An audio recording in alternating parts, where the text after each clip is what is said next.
यह कहानी है भानु और उसके गधे की। भानु एक किसान था जिसके पास एक छोटी सी जमीन थी जहाँ वह रोज मेहनत कर फसल उगाता था।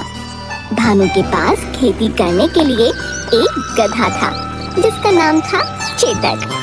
चेतक खेत में हल चलाता था। दिन भर की मेहनत के बाद भानु चेतक के पास बैठकर बातें किया करता था। खेत जोतने के बाद खेत के एक तरफ पेड़ की ठंडी छांव में चेतक से बात करते हुए। हाँ भाई दोस्त चेतक, आज का काम तो हो गया। धन्यवाद दोस्त मेरा साथ देने के लिए। धन्यवाद। अब तुम थक गए होगे, आराम कर लो। भानु बहुत ही खुश और संतुष्ट था, लेकिन भानु की खुशी उसके पड़ोसी विक्रम से देखी नहीं जाती थी।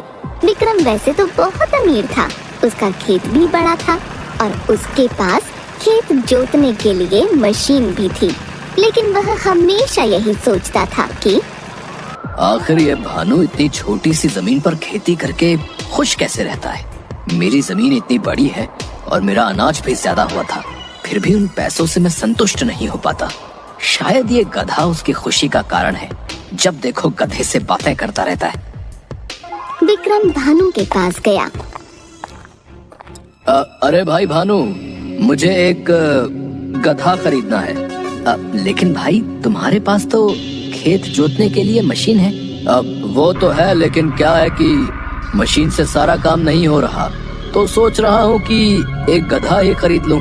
तो खरीद लीजिए, मुझे तुम्हारा गधा बहुत पसंद है। क्या तुम इसे मुझे बेचोगे? मैं तुम्हें इसके अच्छे दाम दूंगा। नहीं नहीं भाई, बुरा मत मानिए, पर मुझे मेरा गधा नहीं बेचना है। आप कृपया करके कोई और गधा ढूंढ लीजिए। विक्रम अपने खेत लौट आया और वह सोचने लगा, हो न हो उसके गधे में ही कुछ बात है जो भानु इसे बेचना नहीं चाहता। लेकिन मैं तो इसके गधे को पाकर ही रहूंगा। अगर इसकी जमीन ही नहीं रही तो ये खेती कैसे करेगा और अपना गधा मुझे बेच देगा। उस रात विक्रम ने छुपकर भानु के सारे खेत जला दिए। अगले दिन जब भानु ने अपने खेत देखे तो वह फूट फूट कर रोने लगा। हे भगवान, ये क्या कर दिया? अब मैं खेती कैसे करूंगा? विक्रम भानु की ऐसी स्थिति देखकर बहुत खुश था। अब आएगा ऊंट पहाड़ के नीचे। देखता हूँ अब अपने प्यारे गधे को ये कैसे नहीं बेचता है। विक्रम नाम है मेरा, विक्रम। कुछ दिन बीत चुके हैं और भानु अपने पास जमा सिक्के गिन रहा है। मेरे पास तो सिर्फ 15 ही चांदी के सिक्के हैं। इससे तो सिर्फ कुछ समय और मेरा घर चल पाएगा। मुझे चेतक को बेच देना चाहिए। उसका नया मालिक उसे भरपेट खाना तो खिला पाएगा। ऐसा सोच भानु चेतक को लेकर बाजार की ओर निकल पड़ा। भानु के हाथ में सिक्कों की पोटली थी। कुछ समय चलने के बाद भानु ने सोचा, मेरे पास सिर्फ 15 चांदी के सिक्के हैं। अगर ये भी कोई लूट ले तो मेरे पास कुछ नहीं बचेगा। बेहतर ये है कि मैं इस पोटली को चेतक के गले में बांध दूं। भानु ने सिक्के की पोटली चेतक के गले में बांध दी।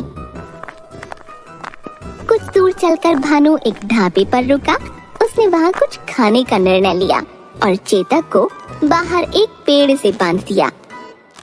जब भानु खाना खा रहा था तभी ढाबे का मालिक बाहर आया और वह चेतक की ओर ही देख रहा था। तभी चेतक के गले से एक चांदी का सिक्का गिरा। ढाबे का मालिक चौंक गया। अरे ये क्या? चांदी का सिक्का देने वाला गधा। तभी एक और सिक्का नीचे गिरा। अब तो ढाबे के मालिक को विश्वास हो गया कि हो न हो ये एक जादुई गधा है।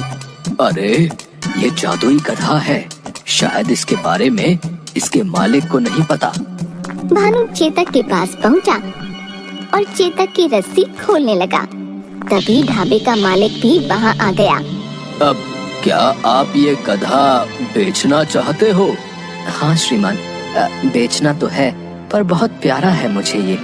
मेरा सुख दुख का साथी है, पर मजबूर हूँ। क्या आपको ये खरीदना है? अब हाँ हाँ क्यों नहीं। मैं इस गधे के 1200 चांदी के सिक्के दे सकता हूँ। क्या 1200 चांदी के सिक्के? हाँ हाँ, दे दीजिए। ठीक है, मुझे सौदा मंजूर है।